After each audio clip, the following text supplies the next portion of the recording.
Bonjour, bonjour, bonjour. Donc nous voici dans l'arrière-pays provençal, après la cluse de Sisteron, chez notre Thierry, qui a planté ses fameux pistachés, et qui est donc le plus haut cultivateur de pistaches pour le moment d'Europe. Voilà. Donc on va faire un tour, comme d'habitude. Au CIPF, on est curieux de voir si nos clients ont bien travaillé pendant l'été ou ils ont fait la sieste. Et Thierry, apparemment, il n'a pas fait la sieste, il a bien bossé, et les pistachiers ont bien poussé. Bon, là, on est venu, pourquoi? Il y avait quelques pistachiers qui n'ont pas pris. Hein. Sur combien t'en as planté, Thierry? 252. 252, donc il y en a deux qui n'ont pas pris. Et donc, vous voyez, le CIPF vous oublie pas. Donc, le Centre d'investigation de la pistache française est loup pistaché. Donc, au 06 32 90 01 97. Et donc, bon, on est un peu tard en arrière-saison, mais on vient quand même greffer les pistachés de nos clients qui n'ont pas pris. Voilà. Et donc, on voit bien qu'on fait deux greffes, on chip, hein. Voilà. Et aussitôt derrière, mon cher Thierry met de l'eau. Voilà. Voilà. Donc, en espérant qu'ils prennent. Bon, cette année, ça a l'air d'être une année où ça prend pas mal. Hein. J'en ai réalisé un paquet. Et c'est pas mal dans l'ensemble. Et donc on regarde, et qu'est-ce que ça donne? Ça donne que c'est très beau, vous voyez. Bon, alors Thierry, dernièrement, leur a fait un petit fongicide pour les protéger, et on voit bien que quand même c'est payant. Hein. Nous, donc, dans un climat méditerranéen plus bas à Fort-Calquier, les arbres ils sont en train de mourir déjà par les maladies. Et non, on voit bien que le petit fongicide qui a été apporté a l'air de fonctionner. Et puis sûrement peut-être une humidité ambiante un peu plus présente. Mais dans l'ensemble, c'est pas mal. Donc c'est des arbres qui ont été plantés février 2019. C'est ça, Thierry? Voilà. Et donc Thierry a bien travaillé. Il les a taillés au bon endroit. Et on voit que les trois branches sont formées. Une, deux et trois. Voilà. C'est pas mal. Bon, il faut dire que c'est un spécialiste. Hein. Lui, il s'occupe d'arbres. Hein. Donc, par rapport aux autres pistachoculteurs, lui, il est plutôt bon dans les arbres. Et ça se voit, ça paye. Alors là, on voit une petite pousse, la dernière de la saison, qui était stoppée. Je ne sais pas pourquoi. Alors, peut-être par un manque d'eau, peut-être pourquoi le matin, par ici, ça commence à faire un peu froid. Et donc, le pistachier, il a décidé d'arrêter cette pousse. Pourtant, là, on est en lune montante. Et voilà. Sinon, il y en a d'autres, hein. Il n'y a pas que des beaux, mais il y en a aussi des très beaux, voilà. Comme celui-là. Celui-là bien pris. Hein. Alors Thierry les a arrosés par un système tout bête. Hein. Regardez, le tuyau, tout simplement. Hein. Donc, bon, il en a un peu ras-le-bol, l'été était long et sec, mais dans l'ensemble, ça lui a permis de sauver la plantation. Hein. Et donc, regardez celui-là, s'il n'est pas beau. C'est magnifique. Hein. Donc, de plus en plus, on ramène la taille à l'auteur du tubex, d'où l'intérêt d'avoir les tubex. Voilà, le fameux tubex, tant préconisé, avec ses trous, bien sûr, et surtout de la bonne taille. Ça veut dire quand même assez gros. Tous ceux qui ont pris des tubex petits, ça a foiré. Donc en fait, l'arbre, il ne peut pas se développer avec le chaud, etc. Il stresse. Voilà. Sinon, bien, regardez l'épaisseur déjà. Provence Express. Voilà. C'est une belle bombe. Hein, et il a déjà fait sa belle pousse latérale. Bon, après, à côté, il y en a des moins bons. Ça, c'est que Thierry, il faisait la sieste. Il faisait la sieste et celui-là, ben, il n'a pas voulu pousser. Et en plus, il a séché. À tous les coups, ça, c'est un mal, ça. Thierry, c'est un mal ou pas? Non. C'est pas un mal, Ouais, mais il est vachement sec à l'intérieur. Voilà. Il a séché. Je sais pas pourquoi. Sûrement des maladies. Des maladies cryptogrammiques. Voilà. Ça, j'en ai un. Hein. Il n'a pas trop bien poussé. À côté, ça a bien poussé. Et bon, on voit la dernière pousse là. Est-ce qu'elle y va? Elle y va pas. Ça sera vraiment la dernière. Si, elle y va quand même.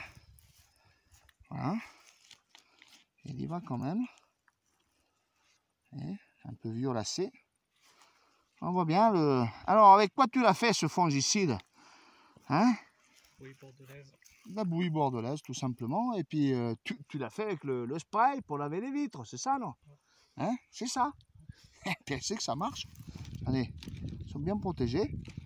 Bon, il nous dit pas toute la vérité pour que j'ai vu 2 ou 3 sauterelles par terre secs. Peut-être qu'il a dû mettre un petit insecticide avec. Il veut pas nous le dire. C'est ça, hein? Hein? Ah, il y a longtemps. Tu l'as mis trop tôt l'insecticide un peu. Puis j'ai fait que les arbres, quelques arbres. Quelques arbres, ça marchait, non? C'était les sauterelles qui mangeaient, non? Sauterelles. Eh bien, nous, à Fort-Calquier, c'est pas les sauterelles. Nous, c'est des escargots. Ici, on n'a pas des escargots blancs. Pas beaucoup. Ah, pas beaucoup. Chez nous, on a envahi et ils ont vraiment fait du dégât. Voilà, non, mais sinon, on avance, on avance. Venez, venez, regardez. C'est marrant pourquoi on nous suit de plus en plus. Alors, l'autre jour, je regardais pourquoi il y en a certains qui s'intéressent à la pistache. L'AFP, Agence France Presse, vous vous rendez compte? Ils ont fait une petite émission sur la pistache. Alors, ils ont eu que 30 vues. Hein. Nous, on arrive presque à 100 000. Vous vous rendez compte sur certaines vidéos du démarrage. Donc, on vous remercie, hein, chers internautes. Et surtout, on remercie YouTube qui permet un peu de faire voir un peu la culture de la pistache en France. Voilà. C'est une vidéo gratuite. Ah, la pousse, elle est là. Elle est la pousse. Voilà. Alors, Thierry, il utilise cette technique qui est adaptée aux pommes. Hein. C'est ça, en pomme, vous faites ça. C'est-à-dire que vous courbez la branche. Vous courbez la branche pour faire développer les autres latéraux, non? En fait, explique un peu, Thierry, ta technique sur les pommes. Fait la mise à fruits. Ça, alors, vas-y, quand tu courbes la branche, qu'est-ce que ça fait? Ça favorise la mise à fruits. Ça favorise la mise à fruits. Ça favorise les pousses latérales. Et ça favorise la pousse latérale. Eh bien, en pistache, c'est pas totalement ça. Pourquoi en fait, le problème, c'est que il aura toujours tendance de partir apicalement. Et donc, qu'est-ce qui se passe? Vous avez beau l'arrêter comme ça, c'est pas pour ça que les bourgeons latéraux vont se développer. Donc, moi, je ne préconise pas trop. Moi, je préfère carrément le couper au ras du tube, d'où l'intérêt d'avoir du tubex à 1,20 m. Comme ça, ça vous fait une hauteur standardisée. Voilà. Et ensuite, ben, qu'est-ce qu'on fait? Ben, les yeux vont apparaître et là, on choisira dans les yeux les plus démarrés, etc., les fameuses charpentes à 3 pour faire 360, 120, 120, 120. Voilà. Donc, en Provence Express, on voit bien que c'est quand même de la Formule 1, hein, il faut pouvoir suivre. Hein. Certes qu'avec un système d'irrigation au pied et puis l'engrais chimique, ça ira. Hein, en bio, c'est totalement différent, hein, c'est la poussée plus lente. Voilà. On peut aussi utiliser la bouillie bordelaise. Là-dessus, bon, moi, je suis pas trop. Pour moi, je ne l'ai pas trop fait, je vous avoue. Voilà. Mais sûrement qu'à l'avenir, on utilisera une petite bouillie bordelaise pour protéger un peu les arbres. Voilà. Sinon, voilà, dans l'ensemble, c'est pas mal du tout.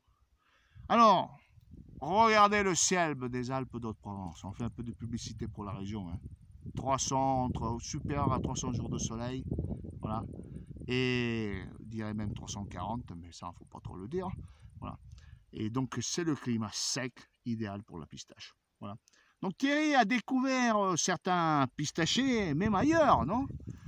Des pistachers sauvages un peu plus loin dans des vallées. Hein, dans quelle vallée, là? La vallée de la Méouche, c'est ça? Voilà. Et tu as été surpris un peu, non? Hein? On ne t'entend pas trop, Thierry. Vas-y, force un peu. C'est des arbres développés déjà. Donc des pistachers sauvages développés. Voilà. Donc ça t'a étonné pourquoi tu t'es dit ici il n'y en a pas, il y en a jusqu'à la Cluse. Hein, au Château Fort, il y en a. Mais et comment est? C'est le même port qu'à la Cluse où ils sont plus vigoureux. Ils sont plus vigoureux. Donc ça veut bien dire qu'il y a peut-être un changement de climat. Hein. Ça veut dire que normalement, tout le monde le sait, c'est un peu reconnu. Au sud de la Cluse, on est dans une région méditerranéenne, voilà, avec une influence méditerranéenne, et la Cluse limite la remontée de la Méditerranée. Et là, on devrait être plutôt dans un climat pré-montagnard, voire montagnard un peu. Les Alpes sont juste là. Hein. Au fond, vous voyez, on s'approche du Briançonnais et de l'Embrunais, hein, donc du lac de Serponçon. Et de l'autre côté, vous avez le col de l'Arche et la Madeleine, hein, et la Bonnette. Hein. Donc on n'est pas loin du tout. Hein, voilà. Donc c'est On verra, hein, mais moi je suis persuadé, vu la pousse de ces pistachés, ça va y aller. En plus, la différence un peu, bon, on a introduit 2 variétés montagnardes. Disons, la Provence est beaucoup plus montagnarde que la Provence Express. Ça, j'ai voulu introduire la Provence Express pour voir un peu si elle pouvait monter. Voilà. Je ne pense pas qu'elle démarra très rapidement au printemps. On verra bien. Hein, par rapport au gelé de printemps. Mais nous, cette année, à Fort-Calquier, ça a gelé. Et toi, en fait, tu n'as vraiment pas subi le gel. Peut-être dû à l'exposition de la parcelle, qui est quand même bien exposée là. Donc, c'est, j'irais, plein sud là. Hein, plein sud, les tubex troués, tournés en plein sud.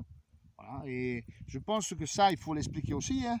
Les tubes sont très importants et peut-être on s'améliore. Hein. Tout le monde apporte un peu ses expériences au CIPF, au Centre d'investigation de la pistache française. Les tubes tournés, les trous tournés vers le sud, on n'y avait pas pensé. Hein. Il n'y a que les savants, hein. C'est ceux de les chambres qui sont dans les bureaux qui le savent. Ça.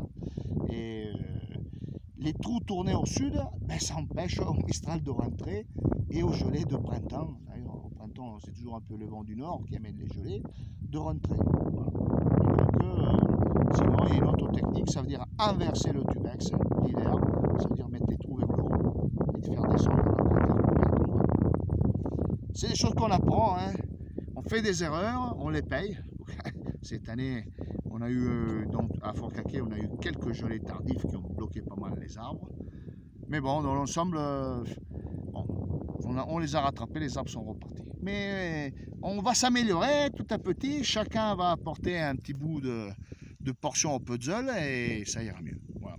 Donc en direct ici de l'arrière-pays cisteronnais avec Thierry, le plus haut pistachoculteur français au niveau européen.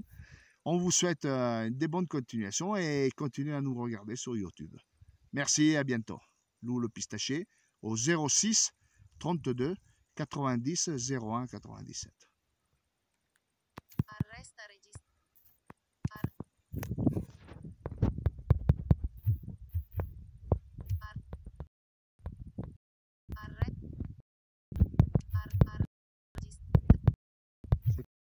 C'est du mal.